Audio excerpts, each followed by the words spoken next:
جبار ومتكبر على الطغاة والظلمة. الله أكبر والعزة لله.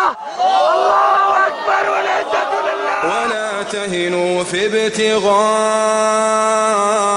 القوم إن تكونوا تألمون فإنهم يألمون كما تألمون وترجون من الله ما لا يرجون وكان الله عليما حكيما. يا أهلنا في الشام، طوبى لكم يا شامة الشام. إذا وقعت الفتن في الدين كان أهل الشام على الإيمان ثابتين.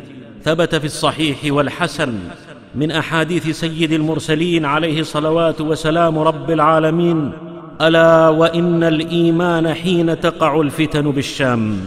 طوبى للشام، طوبى للشام. الملائكة باسطوا أجنحتها على الشام.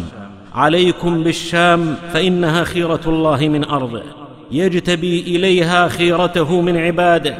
اللهم بارك لنا في شامنا، اللهم بارك لنا في شامنا ويمننا. الشام، يا أهل الشام ويا شامة الشام. ما الشام؟ سكن الأنبياء والمرسلين ومهاجر الأولياء والعباد والصالحين، محفوفة بملائكة الله المقربين. أرض خصبة للدعوة والإصلاح إذا ما أتيحت الفرصة للمصلحين. مهبط عيسى عليه السلام في آخر الزمان، وهي في الملاحم معقل المسلمين. والغنم بالغرم يا أهل الشام، فاثبتوا واذكروا الله كثيرا لعلكم تفلحون. إن تكونوا تألمون فإنهم يألمون كما تألمون، وترجون من الله ما لا يرجون.